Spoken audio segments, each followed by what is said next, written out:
I can still hear the sound of my fingernails clawing against the hardwood floor of the entryway as he forced me out. Richard's face was twisted into a mask of pure rage, his eyes bloodshot, spit flying from his lips as if he had lost every shred of his humanity. He was screaming things I could barely process, insults and threats that cut deeper than any physical blow ever could. It wasn't just a fight, it was an erasure. "I never want to hear your voice again. Go die somewhere far away from me," he roared, shoving me out of the very house I had helped build with my own sacrifice. The slam of the heavy front door behind me sounded like a prison sentence. I stood there, frozen in the middle of the sidewalk, my clothes torn, my phone smashed to pieces, and my heart hammering with a toxic mix of terror and absolute desolation. The street was empty. The night air smelled of wet earth and betrayal. I thought about knocking on the door, about begging him, but something deep inside me, a quiet, almost unfamiliar voice whispered, "No more." They say home is where the heart is, but nobody tells you what happens when your heart is evicted without notice. I picked myself up, my knees scraped and bleeding, and just started walking aimlessly.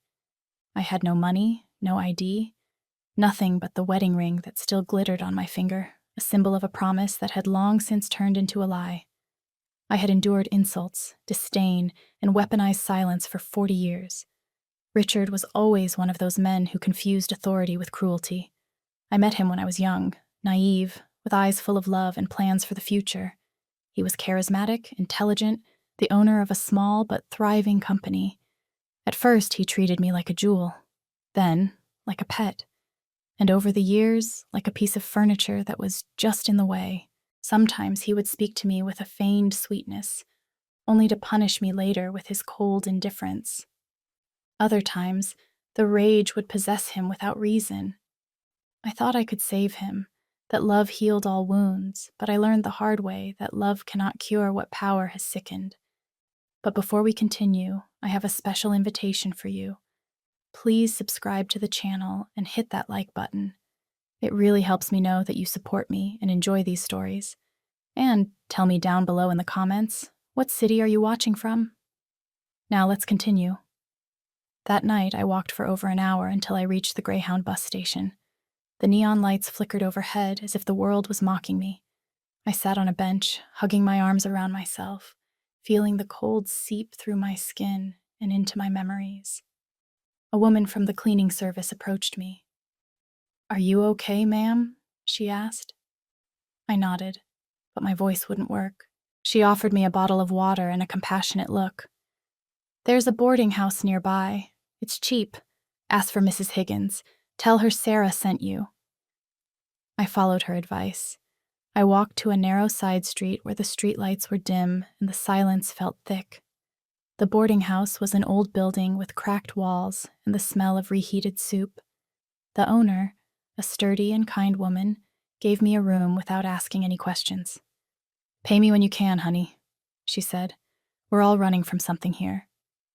That phrase stayed with me all night. I slept very little, my body aching and my soul in ruins. I stared at the peeling paint on the ceiling and thought, how did I get here? At dawn, I sat by the window. The sun filtered shyly between the buildings, as if it was afraid to look at me. In the closet mirror, I saw my reflection. A woman with a bruised spirit, tangled hair, and empty eyes. For the first time in decades, I didn't recognize myself, and for an instant, I hated myself. I looked into those tired eyes and realized I wasn't looking at a victim anymore, but a survivor waiting to be born. I promised myself that if I survived this humiliation, I would never be invisible again. 2 days later, just as the physical ache was starting to fade, I heard a knock at the door. 3 dry raps. I wasn't expecting anyone. I opened it slowly. On the other side stood a man in a black suit, tall, with a serious expression. He was holding a folder. "Mrs. Diane Sterling?" he asked. I nodded. "I am Attorney Henderson. I need to speak with you regarding your husband, Mr. Richard Sterling." My body tensed up. "What happened to him?" I asked, my voice barely a whisper. The man hesitated for a moment. He handed me a sealed envelope. "I'm afraid I bring difficult news." I took the envelope. My fingers were trembling. The lawyer lowered his gaze, uncomfortable, and added, "Mr. Sterling was found deceased last night." The world stopped. I didn't feel relief or sadness or surprise, just a strange kind of vacuum that sucked the air out of the room. But what froze my blood wasn't the news itself. It was the way the lawyer looked at me when he opened his folder. His eyes went wide, incredulous. "It can't be," he muttered, running a hand over his forehead. "This doesn't make any sense." "What doesn't?" I asked, barely breathing. He showed me the first page of the file. There, in bold black letters, it read, "Last will and testament of Richard Sterling. Sole beneficiary, Diane Sterling." The lawyer stammered. "He named you." "That is impossible," I said. "He threw me out of the house. He hates me." The lawyer shook his head. "He signed this document 3 days before his death." The air caught in my throat. 3 days. 3 days before he dragged me across the floor and left me in the street. What kind of sick game was this? I sat on the edge of the bed. The lawyer's words echoed in my head over and over. Last will, sole beneficiary. Was it a trap? A punishment? A confession? Attorney Henderson closed the folder and looked at me with an expression I couldn't decipher. "Mrs. Sterling," he said firmly, "I need you to come with me to the house." "To the house?" "Yes. There is something you need to see." I didn't ask anything else. I just nodded. And as we climbed into the black car waiting outside, I looked back at the boarding house one last time. The rain was beginning to fall, and although I didn't know it yet, that would be the last time I would feel completely free. The black car moved slowly through the cobblestone streets. Through the fogged-up window, I watched the bare trees and the indifferent faces of people passing by. Every movement of the vehicle seemed to accompany the echo of the words still ringing in my head. Mr. Sterling was found deceased. I rode in silence. Attorney Henderson, sitting opposite me, reviewed a file without saying a word. His face was serene, but his eyes darted around restlessly, as if he were trying to solve an impossible puzzle. I could barely breathe. I never imagined Richard's end would come like this, without tears, without redemption, without one final insult to close the chapter. After 40 years of marriage, what I had left of him was an envelope and a signature, and according to this man, an inheritance I didn't understand. When we arrived at the house, the atmosphere hit me with an invisible force. The walls were the same color, the windows clean, the flowers wilting in the entryway, but everything seemed different. The home that was once mine now felt like a tomb. Silence has a sound. In this house, it sounded like judgment. The lawyer opened the front door with a set of keys. "The police have already finished their inspection," he explained. "They said it was an accident, a fall down the stairs in the study." I nodded without responding. A part of me wanted to believe it. Another part knew that Richard never stumbled. He was the one who made others stumble.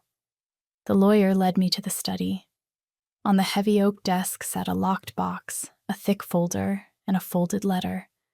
The smell of tobacco and old wood caused a sharp pain in my chest. This office had been the center of his dominion, his kingdom.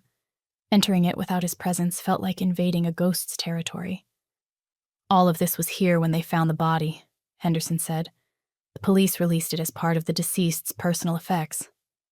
Then cautiously, he placed the letter in front of me. "It is addressed to you." My hands shook as I took it. The envelope had my name written in Richard's handwriting, or at least it looked like it. I opened it carefully.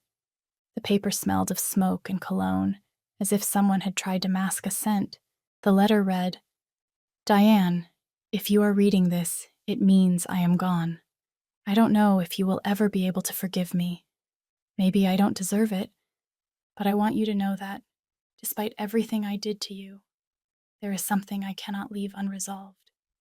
If anyone asks, tell them I did it for you, not out of love, but out of guilt. The key I leave you will open something that always belonged to you." It was signed with his name, Richard Sterling. but something didn't fit. The signature was identical, too identical. I knew that handwriting. I knew every stroke. He used to sign with rage, pressing down hard on the ink for the last letter. The signature, however, was smooth, precise, almost copied. I looked up at the lawyer. "Did you see this letter before?" "No," he replied. "It was found on the desk." "Are the police sure it was an accident?" The man stared at me fixedly. "No, ma'am, not entirely. But they found no signs of a struggle." I stared at the paper again and again. "If anyone asks, tell them I did it for you." For me? Why? What was this thing that belonged to me? I opened the folder. Inside were property deeds, bank statements, and something that chilled my blood. A small silver key with a leather tag that read, "Basement Room." "Do you know what is down there?" the lawyer asked. I nodded. It was a place Richard never allowed me to enter. He always said he kept business matters there. Out of fear, I never insisted. I took the key. I held it in my hand, feeling its coldness as a reminder of all the years I lived without touching anything that was his. Attorney Henderson watched me with a mix of curiosity and respect.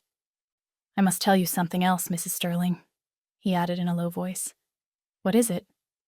"When I reviewed your husband's file, I noticed something strange." "What?" "The will declaring you as the sole beneficiary was signed 3 days before his death. But the witnesses declared that Richard was not alone when he did it. I felt a knot in my stomach. Who was with him?" "A woman," he replied, flipping through the folder. "Her name doesn't appear in the text, only her signature as a witness. Vanessa." The air seemed to grow denser. I knew that name. Vanessa had been his secretary more than 10 years ago. A young woman, discreet, with a smile I never liked. He always defended her.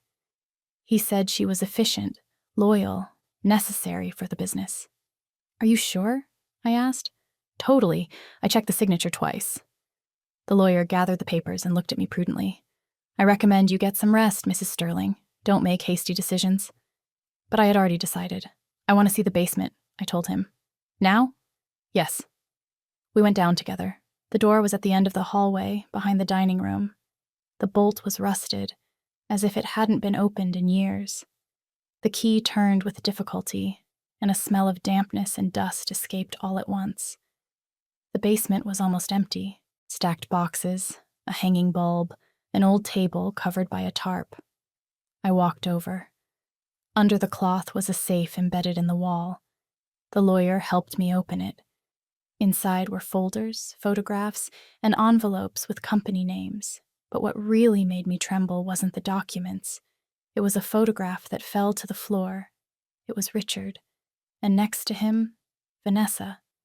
Both were smiling, holding glasses of wine in the very same study where he had his accident.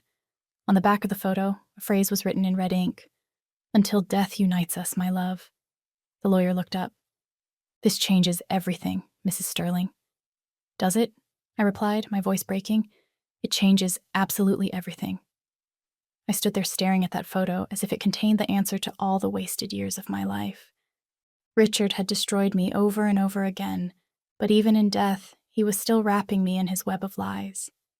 That night, when the lawyer left, I stayed alone in the house. The clock struck 11, and the wind battered the windows. I took the letter and placed it on the dining room table. I read it one more time. Then I folded it carefully, put it in a new envelope, and sealed it with my name. If he wanted everything to end because of me, so be it, but not the way he had planned. Lies have a specific texture. You can feel the grit of them on the paper before you even read the words. That night, the silence had weight. It wasn't the silence of peace, but of fear. Every corner of the house seemed to be watching me. The walls, the curtains, even the furniture. Everything retained Richard's breath, as if he were still there, waiting for me to make a mistake so he could scream at me again. I walked slowly down the hallway, the sound of my steps mixed with the creaking of the old wood. I turned on a lamp, and the glow revealed a portrait of the two of us hanging by the staircase. Me with my hair tied back and eyes full of youth. Him, serious, dominant, with a hand on my shoulder as if he were marking his territory. For a moment, I wanted to rip it off the wall, but I held back. There was something sacred in memories, even the ones that hurt. The air smelled of cigars and loneliness. In the kitchen, there were still unwashed dishes, and on the table, a glass half filled with whiskey. It was his last drink, I thought. The same whiskey I learned to hate because it always smelled like a threat. I went up to the second floor. Every step returned a scene to me, a fragment of the hell I had lived. There, in the hallway, he screamed that I was worthless. There, by that window, he pushed me when I tried to answer him. And there, in the doorway of our bedroom, he swore that if I left him, no one would believe me. That was his greatest victory, making me invisible. But that night, as I turned on the light in my room, I understood that neither the fear nor the silence belonged to him anymore. The bedroom was just as I remembered it. The bed perfectly made, the closet locked, the curtains blocking out the dawn. I sat on the edge of the bed and looked at the vanity. On it was a half-empty perfume bottle and a silver comb. Both had my name engraved on them, a wedding gift. I never imagined gifts could become chains. As my eyes scanned the room, I noticed something. A drawer left slightly open in Richard's writing desk. I walked over. Inside were folders, envelopes, and a keychain with a small tag. I picked it up. It said, "Personal file, do not open." Of course, I opened it, and what I found knocked the wind out of me. Inside the drawer was a sales contract with my name on it. Seller, Diane Sterling. Buyer, Vanessa. Date, 4 months ago. My signature appeared at the bottom of the document next to Richard's and that woman's, but I had never signed anything like that. I felt a chill run through my body. Every stroke of that signature was mine, or a perfect copy. My husband hadn't just played with my life. He had used my name to sell assets that belonged to me. I took the contract and spread it out on the bed. To the side, a folder marked in Richard's handwriting said, "Confidential. Project Vanessa." I opened it. Inside were receipts, transfers, copies of emails. In one of them, dated 2 weeks before his death, it read, "Vanessa, everything will be ready before the anniversary. If Diane asks, tell her it's a minor formality. No one will suspect. After this, we will be free. Free." That word stabbed me like a knife. Free of me, probably. Of the wife who was in their way. I let myself fall into the chair. For years I endured his insults because I believed marriage was a sacred vow. Now I understood that the only thing sacred to him was money, and to her, ambition. I stayed awake until sunrise, reviewing page by page, every paper, every signature. As I progressed, a new Diane was waking up. One who didn't cry or ask for explanations. One who was starting to remember who she was before she became his shadow. When the sun slipped through the window, I made a decision. I wasn't going to report anything yet. First, I needed to know what else was in that house because I had a feeling Richard's secrets didn't end with that contract. I went down to the study. The desk was covered in dust, but when I opened the bottom drawer, something fell out. A black notebook. The leather was worn. The pages stained with ink. It was his work diary. On the first page, I recognized his firm handwriting. "Vanessa is the only one who understands how to handle the numbers. Diane will never know." I turned the pages, faster and faster. There were notes about transactions, account names, dates, and a phrase underlined at the bottom of a page. "If something happens to me, she will know what to do." Vanessa. That name began to drum in my head. Vanessa, the secretary. Vanessa, the shadow. Vanessa, the one who signed the will. I took my new phone, the one Attorney Henderson had given me, and searched her name on the internet. Nothing. No social media, no address, no recent photo.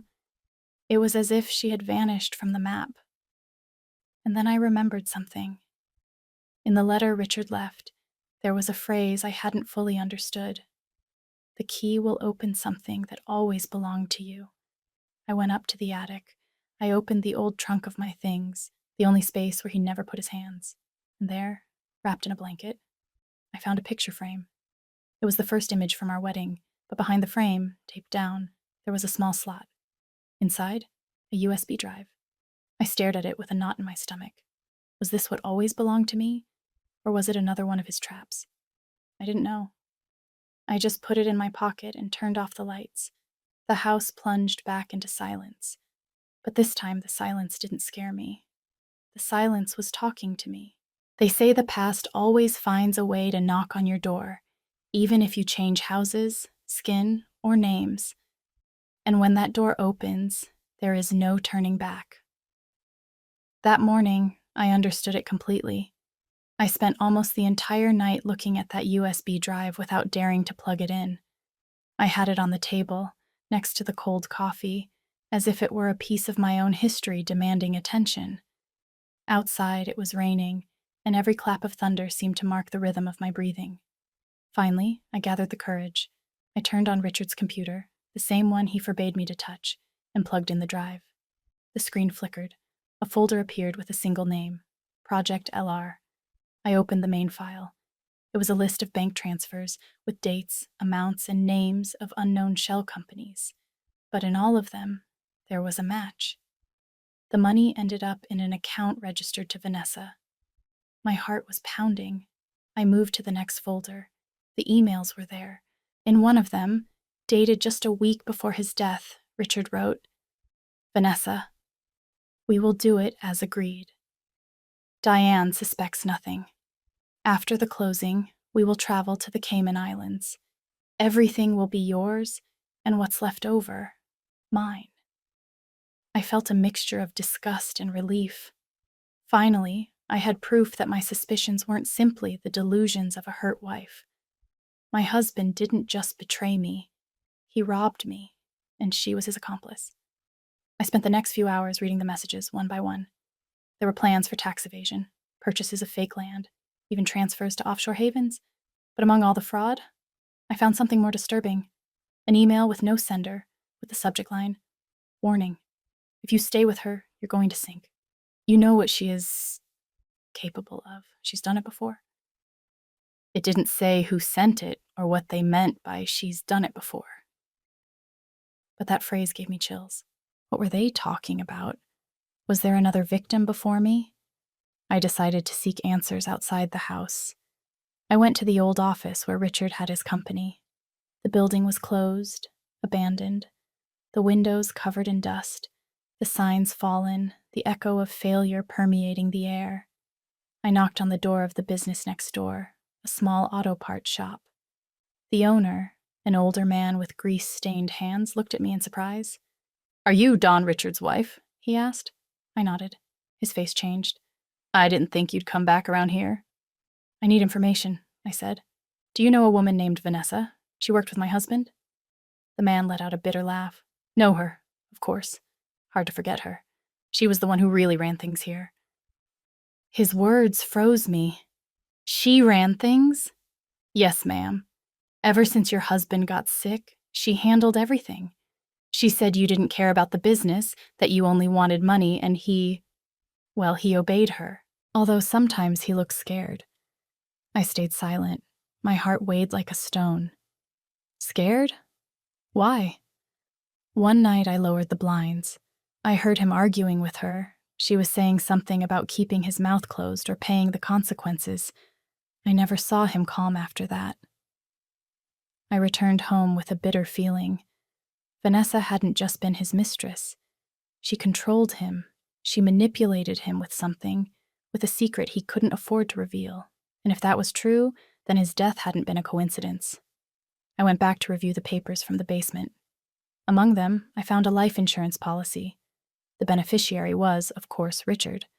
But in the fine print, there was something strange. A handwritten clause added that said, "If the holder passes away, the beneficiary will be his lawful wife, Diane Sterling." I didn't understand anything. Why leave me everything if he hated me?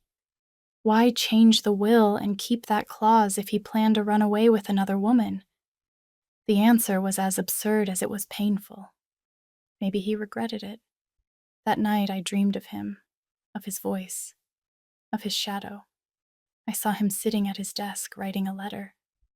When I approached, he looked up and said, It wasn't you I wanted to destroy, Diane. It was myself. I woke up drenched in sweat, my heart in a fist. For years I hated him for his cruelty, but I had never considered him weak.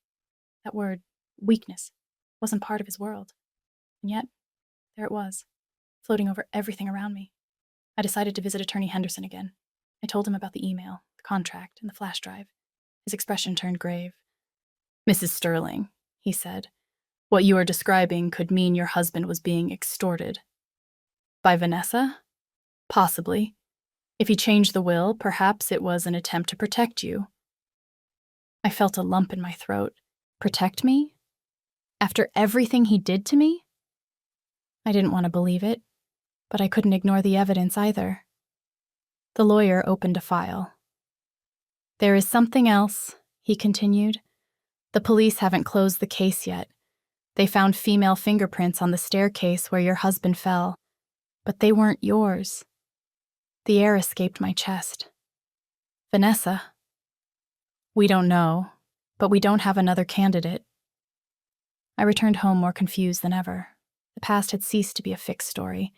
Now it was an open wound bleeding into every memory. I opened the bedroom window and let the wind in. For the first time in years, the air didn't smell of fear. Or maybe it did, but this time the fear was mine to control. As I watched the orange sky of the sunset, I murmured quietly, "I hated you so much, Richard, that I forgot I once loved you. And maybe that was my worst punishment." I locked the USB drive in a box and locked the drawer. I didn't know yet what I was going to do with all of it. But I knew one thing. I was no longer the woman he dragged by the hair. I was the woman who was going to find out why he died. Lies have a particular sound. They don't make noise when they arrive, but they resonate later, when it's already too late to stop them. I knew at the exact moment Attorney Henderson called me that morning. "Mrs. Sterling," he said with a tense voice, "I need you to come to my office. There is something you must see." His tone wasn't that of a lawyer. It was that of a man who had seen something that left him speechless. The sky was gray when I arrived. The rain was beginning to fall softly, wetting the pavement in front of the building. I climbed the stairs with a mix of anxiety and resignation. Henderson was waiting for me in his office next to an evidence box. On the desk, a sealed folder with the police logo. "What did they find now?" I asked, trying to stay calm. The lawyer opened the folder and placed a small USB drive on the table. "A hidden camera." "A camera?" "Yes, it was installed in your husband's study. Apparently, it recorded meetings and private conversations." My heart jumped. Recordings? Of Richard? For the first time in weeks, I felt real fear. Fear not of what had happened, but of what I might discover. "And what is in that video?" I asked. Henderson turned on his laptop and plugged in the device. "I want you to see it yourself." The screen lit up. The video showed Richard's study, illuminated by the desk lamp. It was nighttime. He was there, back to the camera, pouring himself a drink. He looked at his watch, restless. A few minutes later, the door opened. A woman entered. Her figure was slender, her walk confident. Richard turned around. He smiled with a mix of fear and desire. "Vanessa," he whispered, "I thought you wouldn't come." She didn't answer. She closed the door and advanced until she was in front of him. I couldn't see her face clearly, but her voice was unmistakable. "You know what you have to do, Richard," she said calmly. "There is no turning back now." He took a sip of whiskey, nervous. "I can't. It's too much." "Too much?" she repeated with an icy smile. "After everything we did together, now you want to play innocent?" The silence felt eternal. Then he looked at her fixedly. "If something happens to me, Diane will know everything." "I hope so," Vanessa replied. Suddenly the video cut out. The next image showed the empty study. The clock read 11:20. The police had declared that Richard died at 11:35. "Is that it?" I asked. Henderson shook his head. "No, there is another part." He pressed play again. The camera now showed the same study. But the next day, when the police arrived at the scene, and there, on the desk, was something that made me freeze. A beige jacket. My jacket. The same one I had worn 2 days before. when I went to the house with the lawyer. That can't be mine, I whispered. Henderson looked at me seriously. The police found fibers matching your clothing on the desk. Are you telling me they think They haven't filed charges yet, but yes, they suspect you. The air vanished from my lungs. I felt the room spinning around me. After everything that had happened, after having been beaten down, humiliated, and betrayed, now I was the suspect? This is absurd, I managed to say. I wasn't there that night. I know, Henderson replied, and I'm going to prove it, but I need you to tell me the complete truth. Is there anything you haven't told me? And he was right. There was something I hadn't told anyone. That night, hours before Richard died, I received a call. It was almost 8 o'clock. It was raining, and I was at the boarding house, staring at the television without paying attention. The phone rang only once. When I answered, no one spoke. I only heard slow breathing, and then a female voice. Tomorrow, everything will be yours. Click. The line went dead. I thought it was a cruel joke, but now, remembering those words, I understood it was a warning. Vanessa had already planned everything. Mr. Henderson, I said finally, I need to find her. Who? Vanessa. The police are looking for her too. She hasn't appeared since the day of the accident. Then I will find her first. Henderson looked at me with concern. Don't get involved in this, Diane. It is dangerous. Dangerous? I smiled bitterly. After surviving 40 years with Richard, nothing can scare me anymore. Before I go on, tell me here in the comments what you think of this story so far, and what you would do in my place. Don't click away, because what comes next will give you goosebumps. That night, I returned home alone. The rain battered the large windows, and the wind shook the curtains. I turned on a lamp and played the recording again, stopping at every detail. Then I saw it. In the reflection of the mirror, just before the video cut out, Vanessa looked toward the camera, not with surprise, but with a smile directed straight at me. I felt my skin crawl. She knew that someday I would see that video. She had left it there on purpose. I went up to the bedroom and opened the closet. The space where my beige jacket used to hang was empty. I hadn't worn it since Richard threw me out. So how had it appeared there? Who had put it there? An idea crossed my mind, as absurd as it was chilling. Someone had my keys, and that person wanted everyone to think I had killed him. I sat on the bed and covered my face. The rain outside grew more intense. For the first time since his death, I cried. Not for Richard, but for me. For the woman who had been left alone between the living and the ghosts. But as I dried my tears, something changed. I didn't feel fear anymore. I felt rage. Rage at having been used.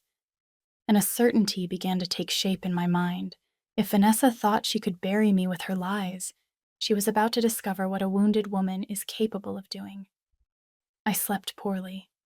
Every time I closed my eyes, I saw Vanessa's smile reflected on the video screen. That smile of someone who believes they have absolute control. For years, I thought silence was prudence, but now I understood that staying silent is allowing others to write your story, and I was no longer willing to let anyone write mine.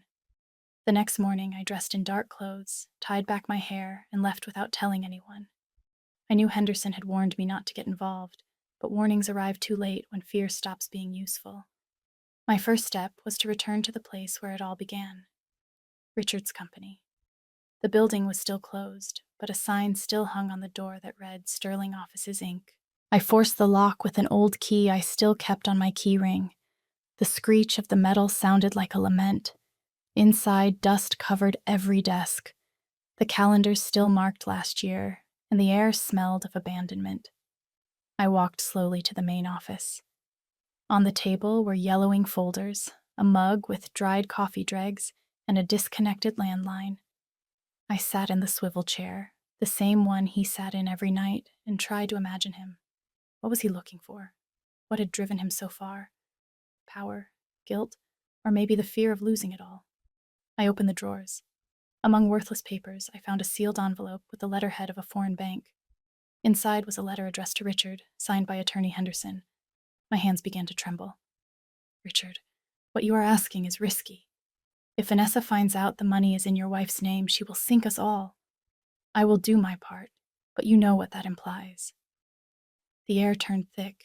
The same man who now pretended to be my protector had been involved from the beginning. He wasn't just his lawyer, he was his accomplice. I left the office with the envelope in my purse and my mind on fire. Every memory of Henderson, his worried look, his compassionate tone, took on a new meaning. He was playing both sides, and I was the bridge keeping him safe. I decided to go confront him. But first, I stopped by the police station. I asked for the detective in charge of Richard's case. The officer, a young and tired man, recognized me instantly. Mrs. Sterling, right? I nodded. I just need to know if you found the woman who was with my husband. The secretary? He asked. I shook my head. No, the killer. The man hesitated. There isn't enough evidence to speak of murder. And the fingerprints on the stairs. They were female, yes, but they don't match yours. Then whose? He lowered his voice. Someone else's, but the record is sealed. I walked out without saying anything. My heart was pounding with rage. I knew that sealed record meant someone was protecting Vanessa, and now I had a suspect with a first and last name. That afternoon, I went to Henderson's office. I walked in without asking for permission. He looked up, surprised. Diane, what are you doing here? I came to return your letter, I said, tossing the envelope onto his desk. The color drained from his face. Where did you find this?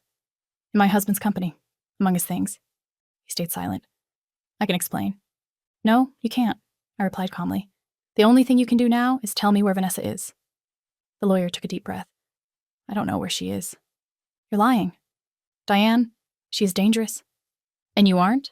I asked, locking my eyes on his. You were involved in all of this. You signed fake documents, moved money, and now you pretend to play the savior? You know what the worst part is? I almost believed you. Henderson looked down. Richard forced me, he said. He threatened to destroy my career. And Vanessa threatened you afterwards, didn't she? He didn't answer, but his silence was enough. Then I saw it, the fear in his eyes, the fear of someone who knows more than they are saying. She killed him, didn't she? I asked. Henderson swallowed hard. It was an accident. An accident? They argued. He wanted to break up with her, change the will again. She pushed him. She didn't think he would fall down the stairs. And you knew this from the beginning? Vanessa confessed to me. She swore it was an impulse. Then she disappeared. I leaned against the wall. My body was trembling, but not from fear. It was rage. Rage held back for years. Rage at having been the bargaining chip in a story of greed. And why frame me? I asked. She believed you were the only threat. Richard still loved you. If she left him alive, he would go back to you. And if she killed him, you had to take the blame. It all tied up perfectly. I looked at him coldly. I need a copy of that confession. There is no recording, he said. Only my word. Then your word will have to do. What do you plan to do? What you didn't have the courage to do. I took the envelope and walked out. I knew that from that moment on, I was alone. But for the first time, that didn't scare me.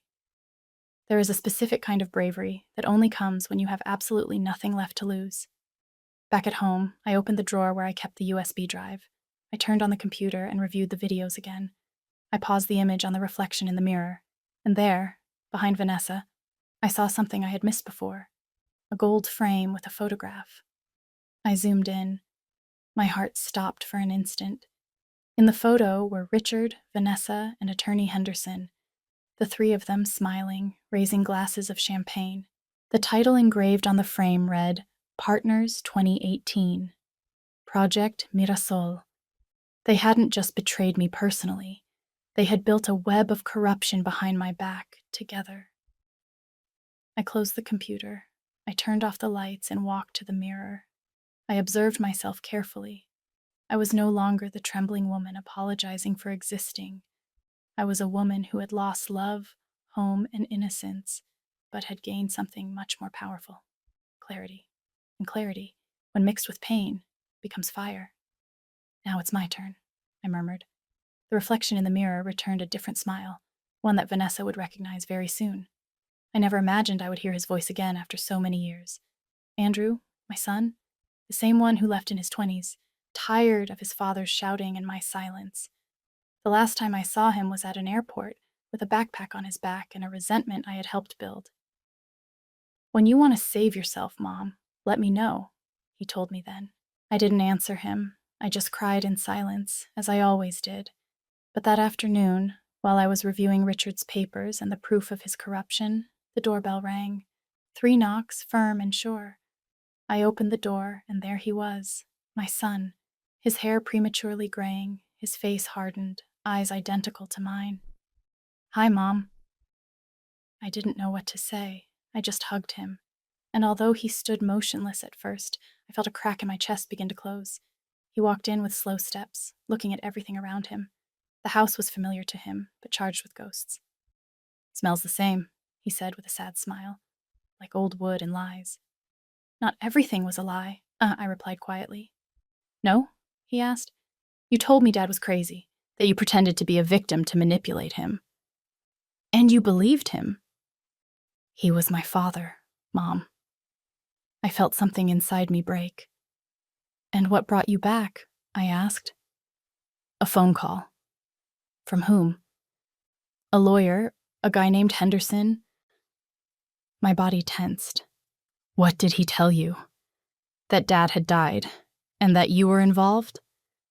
The words fell on me like stones. Andrew watched me, looking for a sign of guilt in my eyes. "It wasn't me, son?" "And you expect me to believe you?" he asked bitterly. "You disappear for years, and just when he dies, you turn out to be the sole beneficiary." I sat at the dining table, exhausted. I took out the documents, Richard's letter, the photo, the USB drive. "Read it," I told him. "Everything." He sighed. He sat across from me and began to review every page. His expression shifted, from incredulity to confusion, from confusion to anger, and from anger to silence. Almost 20 minutes passed without either of us speaking. When he finally looked up, his eyes were full of tears. He stole everything from you," he murmured. "And her?" I said. "That woman, Vanessa." He nodded. "I remember her. She used to come to the house when I was a kid. She always brought candy." "Yes," I replied. "Candy for you and poison for me." Andrew put down the papers and took my hand. For the first time in decades, I felt his warmth, his compassion. "Forgive me, Mom," he said, his voice cracking. "I failed you too."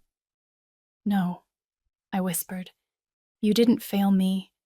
You just needed to run away so you wouldn't become like him." We stayed like that, holding hands in silence. The clock struck 8 and the wind battered the windows. The past sat with us at the table, and although it hurt, for the first time I didn't try to expel it. "What are you going to do now?" he asked later. "Finish what he started." "You mean Vanessa?" I nodded.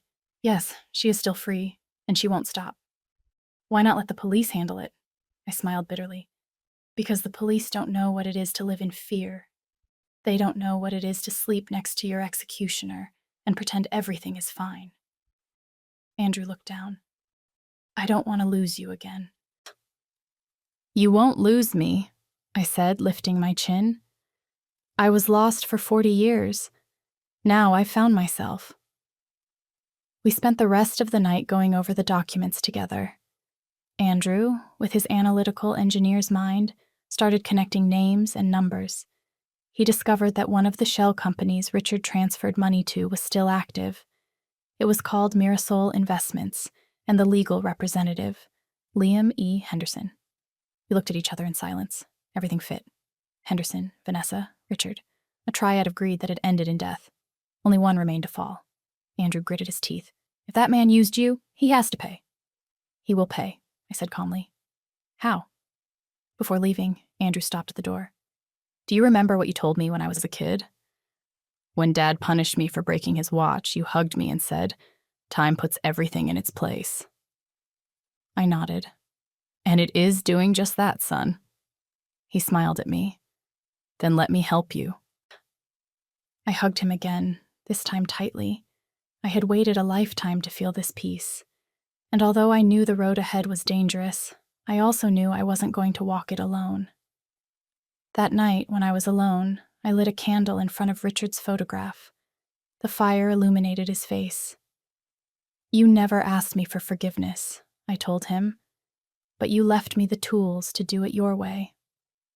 The wind came through the window, and the flame flickered, as if answering. I took the USB drive. I put it in my purse and wrote a short note. Attorney Henderson, tomorrow, you will know what it feels like to lose everything. I smiled with serenity. I wasn't trembling anymore. I wasn't crying anymore. I wasn't the woman dragged by the hair anymore. I was the woman who was going to close the story. And as the candle burned down, a phrase burned into my mind like a promise. Fear ends the day you decide not to be a victim anymore.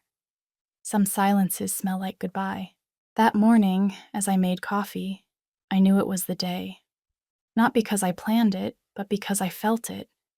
The air had that strange density that precedes storms, and my heart beat with the calm of someone who has nothing left to lose. Andrew was still sleeping. We had spent the night reviewing papers, building timelines, looking for holes in the story. But I knew the puzzle wasn't solved with documents. There were things you only understand by looking the guilty in the eye. I put the USB drive in my purse, along with Richard's letter and the contract with the forged signature. I put on my coat and left without making a noise. The morning was cold, and the sky covered in lead-colored clouds. I walked to the bus stop. No one would suspect that the woman with white hair and a serene gaze carried in her purse the proof that could destroy two people. Attorney Henderson's office was downtown, in an elegant building with a gray facade. When I arrived, his secretary looked at me uncomfortably. "The attorney is in a meeting," she said without looking up. "Tell him it's Diane Sterling," I replied. The woman tensed. Seconds later, the office door opened. Henderson appeared, nervous, his face pale. "Diane, this isn't a good time." "Relax," I told him. "I didn't come to fight, just to talk." I walked in without waiting for an invitation. The office smelled of polished wood and expensive cologne. On the desk, an open folder revealed documents with my name. I sat across from him. "Where is Vanessa?" I asked. "I don't know." "You know perfectly well where she is." Henderson sighed, tired of pretending. "She is at the Fairview Hotel, room 203. She arrived last night. But if you go, it will be your word against hers." "I don't need words," I replied, taking the USB drive out of my purse. "I have this." He leaned forward, worried. "What are you planning to do?" "See her," I said. "And then, decide." I stood up. "Diane," he said in a low voice, "be careful. That woman has no limits." I looked him in the eye. "Neither do I, counselor. Not after what you people did to me." The hotel was near the port, an old building with heavy red curtains and the smell of stale tobacco. I asked for a room on the second floor, right across from 203. From the window, I could see the ocean, gray and choppy. Fate seemed to be mocking me. Everything smelled of closure. I waited until the afternoon. At 5 o'clock sharp, the door to 203 opened. Vanessa came out wearing a beige coat, dark sunglasses, and a phone in her hand. I followed her to the lobby cafe. She sat at a secluded table, ordered a cappuccino, and began reviewing some documents. I walked toward her. When she looked up and saw me, the cup trembled slightly in her fingers. "Diane, what a surprise," I said with a calm smile. "I thought you had disappeared." She tried to compose herself. "You have no right to be here." "I have every right," I replied. "My name is on every piece of paper you stole." She laughed softly. "You don't know what you're talking about." "I know perfectly well what I'm talking about." I took out the USB drive and placed it on the table. Everything is here. The emails, the payments, the night you pushed Richard. Her face lost its color. That is a lie. No, I said. It is your voice, your face, your crime. Vanessa looked around, making sure no one was listening. She leaned toward me and whispered, "What do you want, Diane? Money? Peace? A deal? I can give you whatever. The only thing I want is to watch you crumble." She fell silent. Then, with a cold smile, she murmured, "You don't understand anything. He used me, too." "No," I replied. "You chose it. I didn't." Her eyes hardened. "Don't think the police will believe you. They hate you as much as he did." "Maybe. But the world changes when a woman stops keeping quiet." I took the memory drive, put it in my bag, and stood up. Vanessa grabbed my arm. "If you do anything, you will lose your son." "What do you know about my son?" I asked, frozen. "More than you imagine." She smiled maliciously. "Your son also received money from Richard's company. You think I'm lying? Ask him about Mirasol Investments." I was left speechless. Vanessa took advantage of my confusion and stood up. "Don't look for me again," she said, and walked out of the cafe. I returned home at dusk. Andrew was waiting for me, nervous. "Where were you?" "With Vanessa." His face tensed. "And?" "She says you received money from your father." He went mute. Then he sighed. "It wasn't like that, Mom. When I left the country, Dad offered me help. He transferred a huge amount. He said it was a way to make up for the past." "And you never returned the money?" "I tried, but he blocked me. After that, I didn't hear anything else." I looked him in the eyes. "And did you know about Mirasol Investments?" "No," he replied with sincerity. "I swear." I wanted to believe him, and I did, because in his gaze there was no lie, only fear. The same fear I knew too. "Son," I told him calmly, "this ends today." "What are you going to do?" "I'm going to give her what she deserves." That night I returned to the hotel. Vanessa was at the bar with a glass of wine. The rain beat against the windows with force. I approached her table and sat across from her without asking for permission. "You again?" she said, tired. "Yes," I replied. "I came to finish what you started." I took out a small voice recorder. I pressed play. Out of it came her own voice, taken from the video she thought she had destroyed. "You know what you have to do, Richard. There is no turning back now." Vanessa paled. "Where did you get that?" "It doesn't matter. I have it, and now so do the police." She stood up abruptly. "Are you crazy?" "Maybe," I said, "but unlike you, I can sleep soundly." She tried to snatch the recorder from me, but I held it tight. In the struggle, her glass fell to the floor. The crystal shattered. All the patrons turned to look. Vanessa backed away, stumbled, and her foot slipped on the spilled wine. She fell backward. The dry crack against the marble echoed like a gunshot. People ran toward her. I stayed motionless. I watched her. Her body lay on the floor, eyes open, staring at nothing. The bartender shouted something, but I didn't hear it. I only felt the same silence that was in the house the day Richard died. Fate has a cruel sense of humor. Sometimes you don't need revenge. You just need to wait for life to collect its debt. Underscore, underscore, underscore, underscore, underscore, underscore, underscore, underscore, underscore, underscore, underscore, underscore, underscore, underscore, underscore, underscore. Fan 3, the ending. Hours later, the police took my statement. They said it was an accident, that the woman slipped. I nodded without adding anything. It wasn't necessary to lie. Fate had done it for me. When I got home, Andrew was waiting for me with red eyes. "What happened, Mom?" "Nothing that wasn't written." I told him what happened, without embellishments. He stayed silent for a long time. Then he hugged me. "Dad, Vanessa, the lawyer, they all paid their price." "Yes," I said, "but mine was the highest." Weeks passed.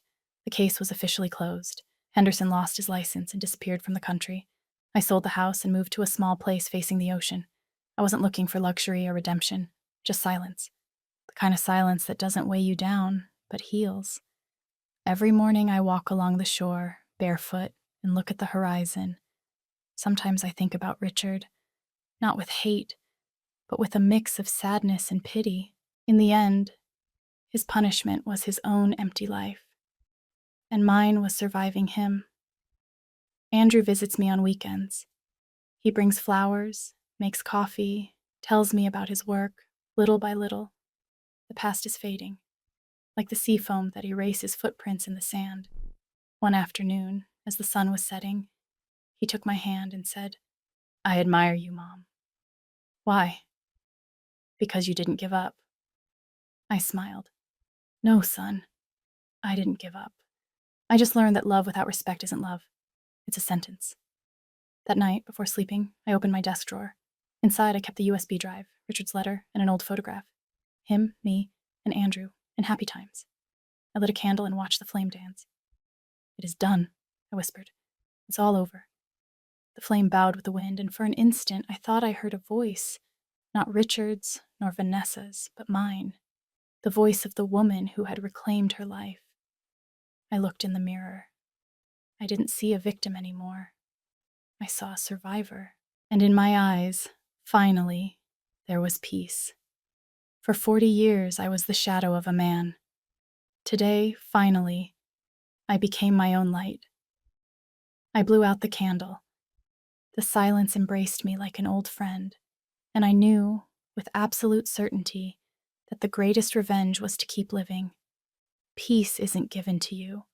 You have to claw it back from the edge of the abyss. The sea has become my only witness. Every morning, I walk along the shore with a cup of coffee in my hands, watching how the waves come and go, as if they also wanted to clean what once hurt. For a long time, I believed silence was my punishment, but now I know it was my refuge. Silence doesn't always mean fear. Sometimes it is a way to listen to what the soul has to say. After everything I lived, I learned something I would like anyone listening to remember. There is no age limit for starting over. It doesn't matter how much they humiliated you, broke you, or made you believe you were worth nothing. There always comes a day, just one, when you decide to look in the mirror and say, "Enough." That day, everything changes. Because the fear doesn't disappear, it simply stops giving the orders. Sometimes I sit on the balcony and look at the flowers Andrew planted.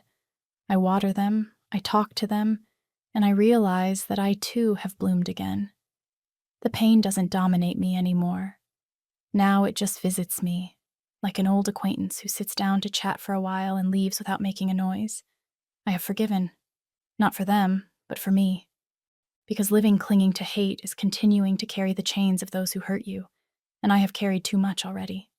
The sea roars in the distance, the seagulls cross the sky, and I, Diane Sterling, give thanks for being here, alive, strong, and at peace.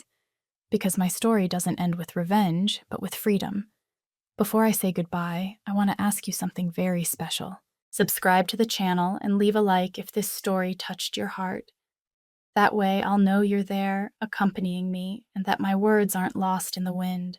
And please, tell me in the comments what city you are watching from. I would love to read your comments, to know that my voice reaches other hearts, far or near. Thank you for listening to me. Thank you for feeling with me. I am Diane Sterling, and this was my story.